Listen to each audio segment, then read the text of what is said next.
kandi ikindi mu gihe umuntu ataje kwibwira ati njye natandukanye na runaka wowe ukagendera kuko ngo ubona atagifollowing undi ngo yasibye amafoto hari impamvu muri no minsi mujye munitonda asigaye haraje ibintu byo kuba pranking umuntu akaba yaza yagakora ikintu kigomba guhabya igihugu cyose mugahaba noneho ni prank kandi bagira ngo abaduha amakuru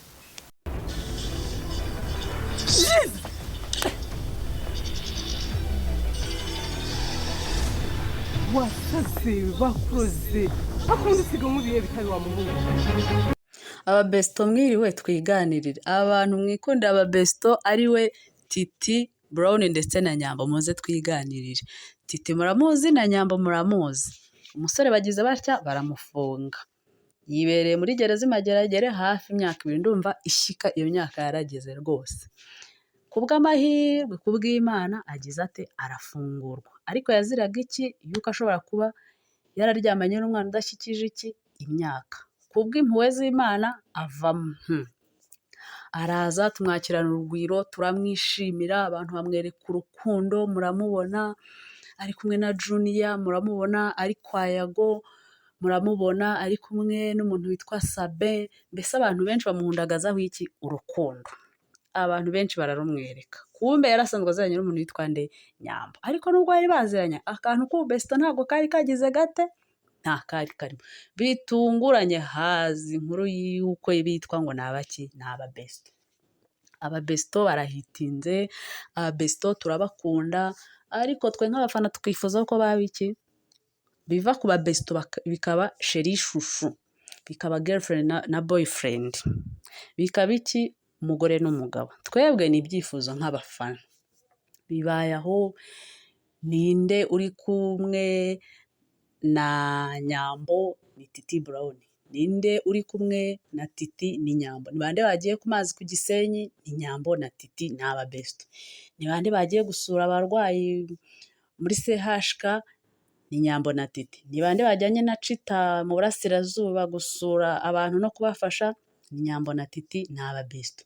Birakomeje gutyo ni bande bakoze planka ni Nyambo na Titi ni bande bafatanye ukuboko muri campaign ni Nyambo na Titi. Situbakunze situbishimiye tubahundagajeho urukundo rwacu twumva yuko bazabana invitation zirahwihwiswa murumuna wa Titi araza aramwandagaza akavuga ko nta kintu amufasha ibyo byo ntabwo bitureba kuba yaritwaye nabi ntabwo bivuze yuko ugomba kwita ku muntu w'imyaka ingana kuriya ngo umuhundagazeho buri kimwe ufite ibindi ugomba kwitaho ibyo nta nubwo bitureba ubu twe turi kureba bande ababesto aribo Titi na Nyambo.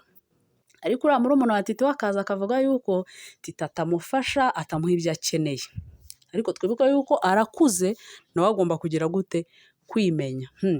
Birakomeje umwana ni waje avuga yuko invitation zigize zite ziri hafi abantu bagiye gukora ubukwe.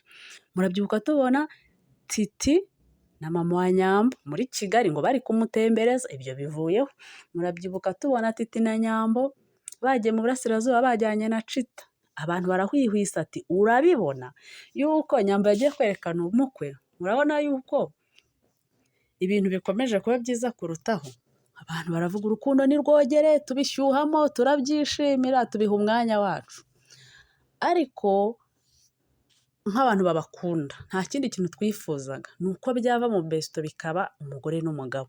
Murababona bagiye hari Nyandungu igihe Christopher yaririmbaga ati happy birthday Madame Titi simubyibuka mwese simwabonye kuntu buri wese yari yakitinze kuntu yarebye kuntu babyishimiye bivuze ko aho ngaho hari harimo iki hari harimo akantu ariko bakomeza kubiduhisha bakomeza kutubeshya ngo n'ababesto ni bande bambaye amajampa yanditseho ababesto ni bande bakoresheje imyambaro ijyanye bivuga yuko ari ababesto ni Titi na Nyambo.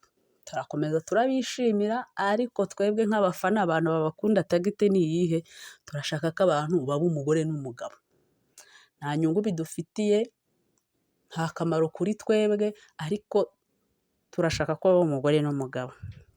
Ejo bundi inkuru y'igihuha biraje iragira iti Titi na Nyambo bashwanye ariko mbere ho gatoya batari bashwana murabibuka bagiye hehe aho ku mazi ku Gisenyi muribuka comment ukuntu zari zimeze ati abantu n'umugore n'umugabo mujye mureka kwirirwa muvuga yuko ngo ari ababesto baba bari kutubeshya baba bagira ngo dukomeze tubiteho tubateho umwanya wacu, atariko abantu ni umugore n'umugabo.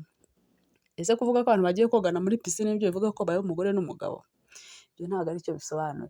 Muribuka Dumba aserereza Titi ngo ntagatware kontake z'umugore kandi we nta modoka agira, ariko niba mubyibuka neza Titi Brown igihe ava muri gereza akajya ku Isimbi TV kwa Sabe Murongi, bivuga yuko GoFundMe bamuhaye amafaranga menshi cyane, reka mvuge ngo ni menshi cyane. Bivuga ko Titi yaguzemo iki, ibipangu 2 cyangwa inzu iri jumere. Bivugwa yuko bamugiye inama yo kugura imodoka, abandi bamugira inama yo kugira gute, kugura inzu, birangira umwana yigurira inzu. Umunyakigali nyine urabyumva, atekereza kure. Imodoka irakonsoma, ntabwo imeze nk'inzu. Nk'umuntu ukeneye kwiyubaka, wari uvuye hariya hantu, ntabwo uwo ari we wese yacuzinga kugira ute, kugura imodoka aho kugira ngo agure iki, inzu. Yigurira inzu, urumva imwe niba yibamo, iyindi akayikodesha, yunganira akazi ke. Ntabwo imeze nk'umuntu ugira ute, watunga imodoka ari umuntu ukiri kwiyubaka. We rero nibwo guhitamo iki, iyo nzu arayigura uyu munsi, imufasha byinshi. No kuba atakodesha nabyo ni ikindi kintu. Twikomereza. Abantu baramuserereza ati rero wowe Titi nubwo ukundana na Nyambo ni umukobwa mwiza w'ikirenga, ntabwo muri kuri level imwe, ni umukobwa mwiza wakurenzeho, ushatse ibyo bintu wabivamo ukazareka kugira gute, kwirwaza umutima. Ariko bo bari muri gahunda zabo, bakomeza kutubeshya ububesto, bakomeza kutubeshya ibintu byo gutuma abantu dukomeza kubitaho, dukomeza kuberekezaho amaso n'umutima nk'abantu babakunda. Ejo bundi inkuru y'igihuhu ibiramanutse no hasi ngo ba, Titi na Nyambo bashwanye. Ariko se mu by'ukuri nk'abantu mubirebesha amaso yanyu, bari abantu barashwanye? Nk'abantu mubirebesha amaso ndetse n'umutima, bari abantu barashwanye? Video nyinshi zikunze gucicikana tubona Titi na Nyambo n'ubundi bari kumwe, ariko mu buryo ki butazwi nk'uko bahoranaga tubibona. Ariko ababizi bavuga neza yuko bari kugira gute, gutwikira filime yabo igiye gusohoka. Ubwo haba hasohotse iki, amajwi, ariko ntekereza ko ari amafeke. Nyambo ari kwiyama Titi ati wowe uri umuntu uvuye muri gereza ejo bundi, wowe uri umuntu udafite ikintu agezeho, twaguteye inkunga, urazamutse, hari ahantu ugeze, nta kintu uvuze, ntacyo uri cyo, nkurenzo ntabwo turi kuri level imwe. Na Titi akazajya avuga ko umukobwa atamwafodinga, batari ku rwego rumwe, bakirirwa mu bwa interview bwo kutubeshya ku ma TikTok n'ahandi hantu hose batubeshya. Ariko n'ubundi bivugwa yuko gahunda ari ugutwikira iki, filime. Amashusho ngo ya Nyambo arasohoka, ariko mu by'ukuri ntawe uzi neza ko ari amashusho ari aya Nyambo, ntawabyemeza. Ikoranabuhanga se rikora iki? Umuntu agushyira hari akagukoza ibyo ashaka. Rero ntabwo twakemera ko ari amafoto ari aya Nyambo. Amafoto aje aho ngaho aracicikana, abandi bavuga yuko Nyambo afite uwundi muntu bari bameranye neza. Uwo ni nde sasa? Yavuzwe yuko we na Zaba bari kubizabaganyura ukuntu. Mu kuzabaganyurana rero kwabo byarangiye bivugwa yuko ngo Nyambo yajyaga ajya hehe, ngo mu Bugesera, niba ari mu Bugesera niba ari Nyamata simbizi, ngo ariho Zaba ngo aba, simbizi, ntawe uzi ukuri kwabyo n'ibyo kuri iyi mihanda. Birangira Titi agize ate, abimenye, biba intandaro. Abandi bakavuga ko bari gushwana bapfa iki, ayo mafoto y'ubwambure bwe. Ariko mu by'ukuri nta muntu uzi iki, nta muntu uzi ukuri kwabyo. Ariko kugira ngo ubone ko aba bantu ari abahanga, umwana wo mu burasirazuba ni umuhanga, kavukire Titi Brown ni umuhanga, bazi ibyo bagize bate, bazi ibyo barimo. N'ikimenyimenyi, muze kugenda murebe kuri channel y'umuntu witwa Titi Brown. Filime yagezeho ejo mu gitondo bazasohora filime kuwa 5 wa tariki 14 ndatekereza, nibwo bazasohora filime yitwa Love Win. Yego yitwa Love Win, niko filime yitwa, kuri channel yande ya Titi Brown. Abana bari muri business, abana bari gutwikira ibintu byabo. Natwe twasheze turi gusakuza ngo hoya ntabwo mwabidukora, ntabwo mwadutera agahinda. Bariya bazi ibyo barimo. Icyitwa amatiku, icyitwa amagambo, icyitwa ubujarwa, bo bari kukibyaza iki, umusaruro. Natwe duhanze amaso abantu tutazi ibyo bapanze. Ariko aba bana ni abahanga, ni ababingwa, nge nabemeye, ni abajyambazi. Muzamura kuntu iriya filime izarebwa, muzamurira kuntu iriya filime abantu bazayihanga amaso. Guys, aba bantu ni abahanga, batwizeho, ikibuga bakize neza.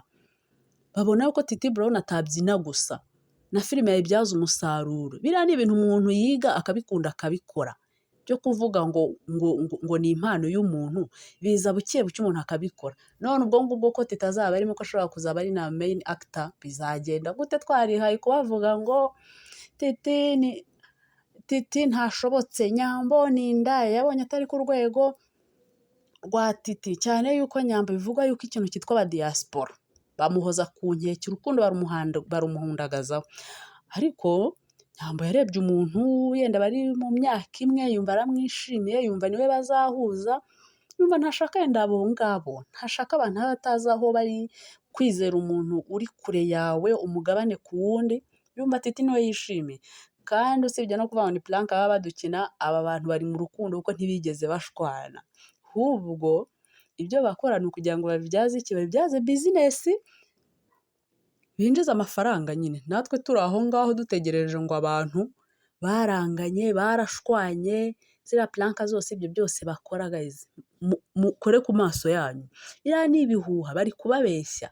Bariya bari mu kazi, ibyo barimo barabizi, bagomba kubyaza umusaruro urukundo tubakunda, bagomba kubyaza umusaruro abafana babakunda. Ntabwo umuntu akeneye ko umubwira ngo ndagukunda gusa. Ndagukunda se barayirya? Ndagukunda se ni views? Reba iyo filime yabo, izo views zinjire, ayo mayero yinjire, ibyo kubabwira ngo murabakunda gusa, ibyo babonye bidahagije, ahubwo urukundo tubakunda mubakunda nirwo bagize bate, nirwo bagomba kubyaza umusaruro. Ndagukunda gusa nta kintu imaze, ntabwo bayirya. Niyo mpamvu rero abantu babakunda guys, mukomeze mubiteho, filime yabo muzayirebe. Nabonye izaca kuri Titi Brown, nabonye yitwa Love Win. Abantu babakunda mwese muzabyiteho, ntimuzumve yuko mwabarakariye ngo byari prank ngo bagombaga kwamamaza.